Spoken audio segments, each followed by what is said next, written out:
I never thought a single outfit could change my life. Not just my appearance, not just my behavior, but the way I felt, the way I thought, the way I was. It started innocently enough. My best friend, Delilah, had dared me to try a costume for a small party. Just for fun, she said, her eyes sparkling with mischief. I laughed, thinking it was harmless, a silly prank among friends. But when she handed me the maid dress, I froze. It was beautiful. Not the tacky Halloween kind, but perfectly tailored, soft fabrics that promised elegance, lace trimming that whispered delicacy, and a skirt that flared just enough to feel playful but not childish. Trust me, Delilah smiled, a glint of excitement in her eyes. Try it on. You'll see. My hands trembled as I touched the fabric. There was something, almost alive about it, like it hummed under my fingertips. I laughed nervously.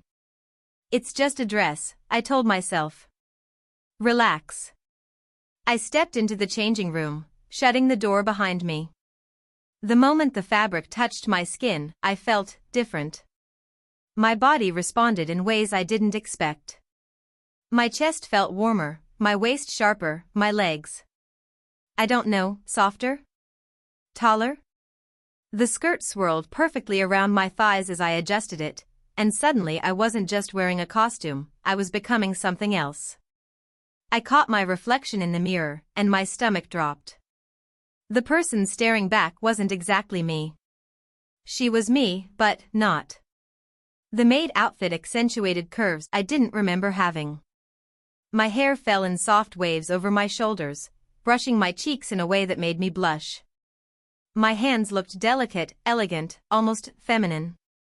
My lips, when I parted them, felt softer, fuller. Whoa, I whispered, my voice higher than usual, trembling. This isn't me. And yet, it felt right. Wrong and right at the same time. I twirled nervously. The skirt flared perfectly, lace brushing my knees. I laughed, and the sound surprised me, it wasn't my usual deep chuckle. It was light, melodic, delicate. Then I noticed something else. The way I felt inside. Thoughts and impulses that had been buried or unacknowledged stirred to the surface. Confidence, shyness, playfulness, curiosity. Even embarrassment felt thrilling.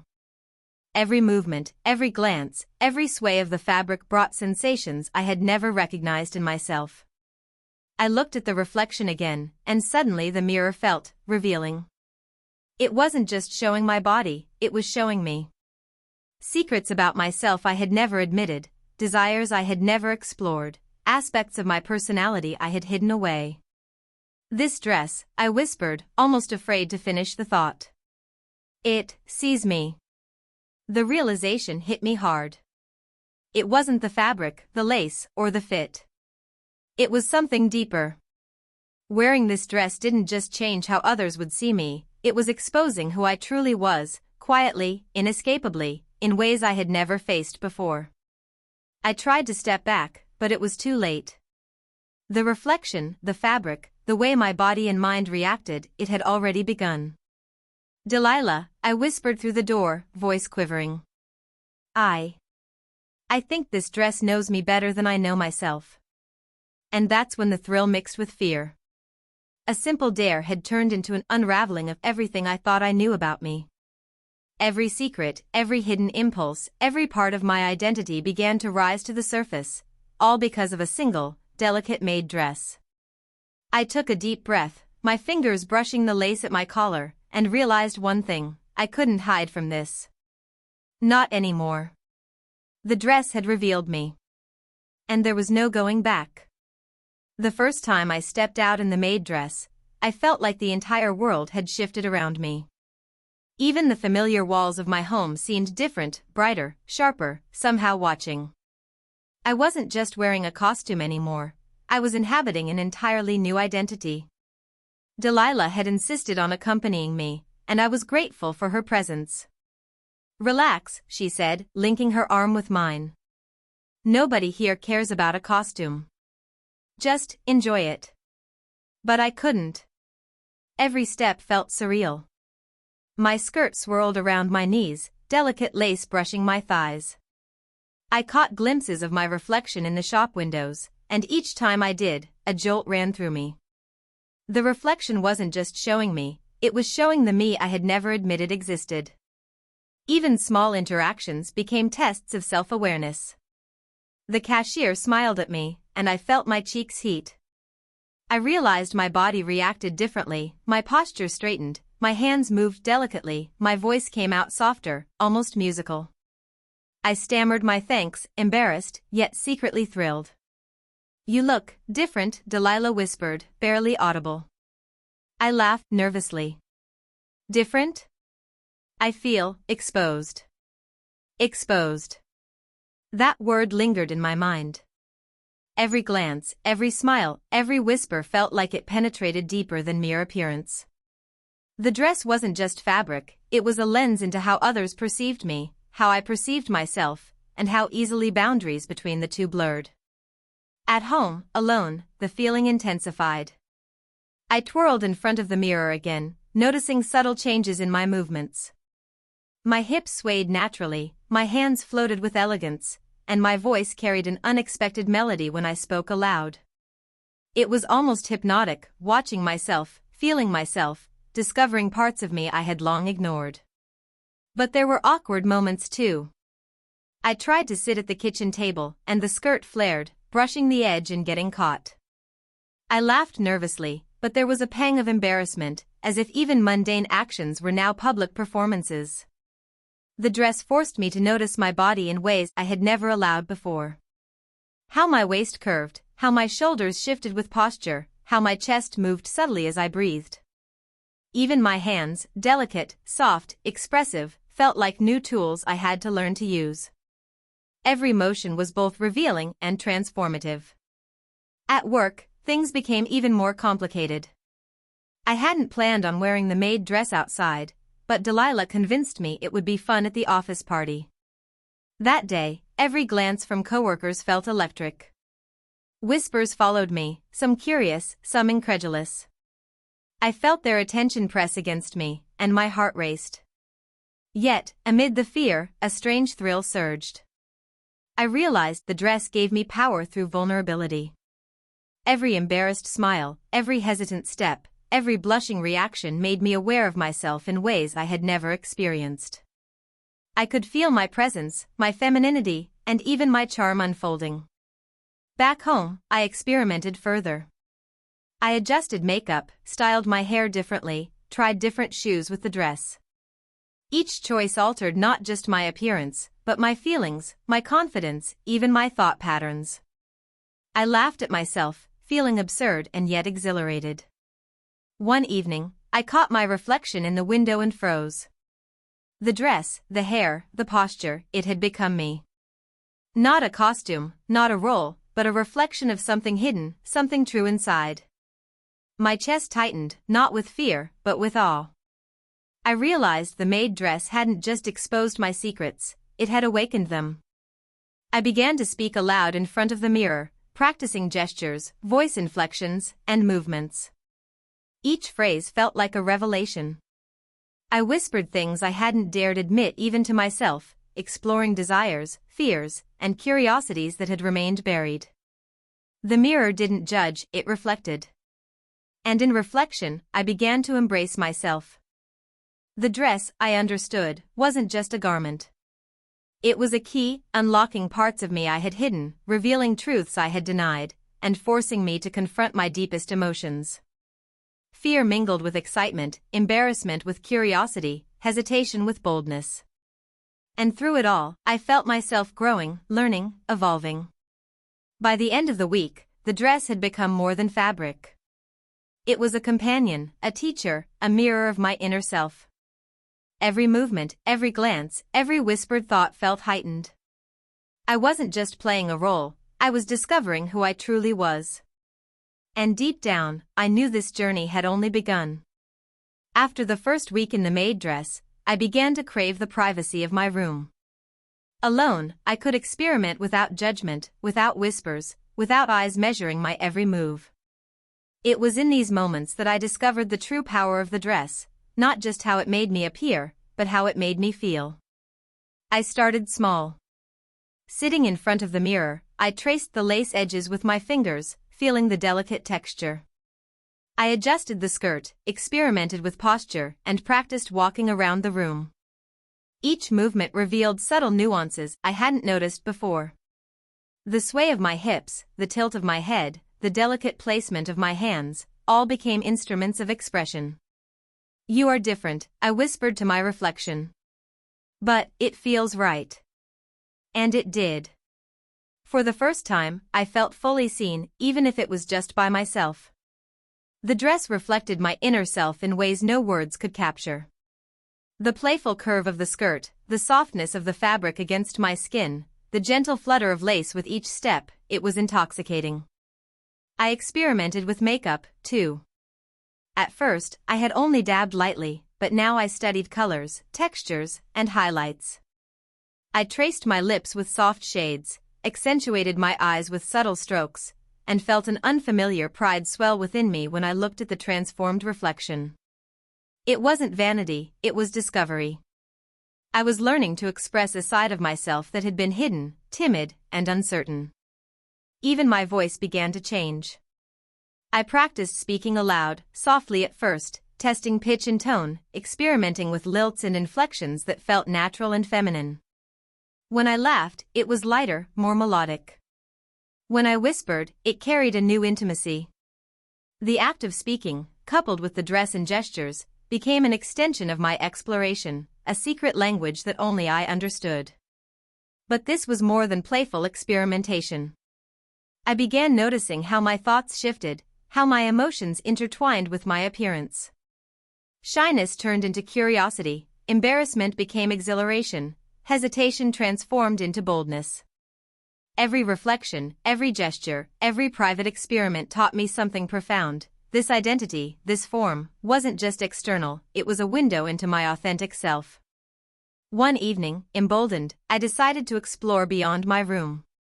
The small corridor outside became a runway. I practiced walking, each step deliberate, hips swaying subtly, hands gliding along my sides. The floorboards creaked beneath my weight, but I didn't stop. I spun lightly, letting the skirt flare, and felt a thrill at the way the fabric danced around me. I can do this, I murmured, voice quivering with excitement and fear. I even ventured into small public spaces, quiet parks, empty streets, still in my dress. Every glance from passers-by, real or imagined, made my heart race. I felt exposed, vulnerable, and yet powerful. The dress had become more than clothing, it was a key to freedom, to self-expression, to exploration of desires I had never dared to confront. I also began keeping a journal, writing in first person, documenting every sensation, every emotion, every revelation. Words flowed freely, the thrill of curves, the sensation of lace, the delight of attention, even imagined attention, and the deeper emotional awakening the dress had sparked. I recorded secrets, confessions, fantasies, and reflections I hadn't admitted even to myself. One night, while practicing in front of the mirror, I caught myself laughing softly, delighted by the reflection. The way my eyes sparkled, the curve of my lips, the tilt of my head, it all felt like a secret language between me and the dress. I whispered to it, to myself, to the reflection. You see me. You understand me. You let me be me. The dress had revealed more than hidden desires, it had unlocked confidence. I began experimenting with small gestures of social interaction. I practiced polite curtsies, subtle glances, playful smiles. I rehearsed conversations in my head, imagining how I might interact with friends, strangers, or even Delilah. Each practice gave me a rush, a blend of anticipation and empowerment. By the end of these secret sessions, I realized I was no longer experimenting. I was growing into someone fully aware of her femininity, presence, and power. I was learning to navigate a world as this version of myself, blending thrill with self-discovery, vulnerability with control, embarrassment with excitement. The maid dress had become my mentor, my mirror, and my secret identity. Every lace trim, every swirl of fabric, every soft curve reflected not just who I appeared to be, but who I was discovering inside. And with each private experiment, I felt more prepared, more confident, and more alive for the next stage, sharing this identity with the world and seeing how it would respond. The first time I left my apartment fully dressed as the maid, I felt as if the world had shifted on its axis. Every step outside was amplified, the soft sway of my hips, the delicate glide of my hands, the subtle flicker of eyelashes, everything seemed to announce me to the world. And in a way, it did. The streets were alive with people, their eyes catching mine for a fraction of a second, curious, sometimes questioning, often surprised. I felt their attention like a weight on my shoulders, but instead of panic, a strange thrill surged through me. The dress had changed how I moved, how I spoke, how I was. And now, the world was beginning to respond. I passed a cafe where a group of college students sat laughing. One of them glanced my way, eyes widening slightly. I felt my cheeks flush, but I held my posture, adjusted my skirt, and offered a polite, almost playful smile. The response, a nod, a smile, a subtle acknowledgement, sent a thrill straight to my chest. I could do this. Yet, not all attention was welcome. A man in the street muttered something under his breath, his gaze lingering a moment too long. I felt my heartbeat accelerate, my chest tighten, a familiar panic rising. But then I remembered my private sessions in the mirror, the way I had practiced gestures, expressions, and calm breathing. I straightened, lifted my chin, and let a confident, soft smile replace the fear. The man moved on, and I realized the power I now carried. At the park, things escalated. A small group of children stared openly, pointing and whispering to each other. I froze for a second, feeling my old embarrassment surge, but then I laughed softly, spinning gently in place to let the skirt flare. Their faces lit up, curiosity replacing mockery. One little girl even mimicked my movement, twirling in place herself. I smiled, feeling a mix of delight and pride. I am influencing, even inspiring, I thought. Delilah watched from a distance, her grin wide. See? People are noticing you, but it's not just the dress. It's you. Her words sank in. The realization struck me fully, the maid dress was just a catalyst. The attention, the reactions, the stirrings of curiosity and admiration, they were responses to me, to the confidence, poise, and presence I had cultivated. Later, I attended a small gathering Delilah had arranged, a tea party with a few friends, none of whom knew I would be in full maid attire. The moment I entered, the room fell silent. Every gaze was fixed on me, measuring, judging, evaluating. My pulse quickened. Wow, one friend breathed. I felt my cheeks burn, but instead of retreating, I walked slowly, deliberately, hips swaying, hands relaxed at my sides. I greeted each person with a soft, confident voice, holding eye contact, and offering smiles that were both playful and inviting. The conversation was strained at first. Whispers floated around me. But as I spoke, as I moved, as I interacted, the room relaxed. Curiosity turned to admiration, subtle tension to playful engagement. By the end of the evening, friends laughed with me, complimented my poise, and even asked how I had become so graceful. But the true confrontation came unexpectedly. One friend, someone I had known for years, someone who had always been blunt, leaned closer, eyebrows raised. This, you. It's different. Are you happy? The question pierced me. I froze, realizing it went deeper than appearance. It wasn't about the dress, or the skirt, or the lace. It was about identity, authenticity, desire. I swallowed, feeling the familiar rush of vulnerability. I think I am, I admitted, voice soft but steady. At first, I was scared. Embarrassed. Confused. But now, I feel like this Emmy, in this form, is revealing something I never allowed myself to see before. The friends studied me, eyes searching, silent. And then, unexpectedly, they smiled. Then it's good, they said simply. You're shining. I exhaled, tension leaving my shoulders, and felt a surge of exhilaration. The dress, the public attention, the whispers, it hadn't destroyed me. It had revealed me. And in that revelation, I found strength, courage, and a deeper understanding of who I truly was. Even walking home later, the city seemed different. Reflections in shop windows mirrored not a costume, not a character, but the fully realized me. I noticed the subtle sway of my hips, the delicate tilt of my head, the soft elegance in my hands. The dress had become a symbol of discovery, a bridge between fear and confidence, between hidden desires and full self-expression. And yet, as I lay in bed that night, reflecting on the day, I realized something profound. The dress had not just exposed me to others, it had exposed myself to myself. Every glance, every reaction, every whisper had forced me to confront who I truly was. And for the first time, I felt ready, not just to explore privately, but to embrace fully, openly, and confidently the identity the Maid dress had revealed.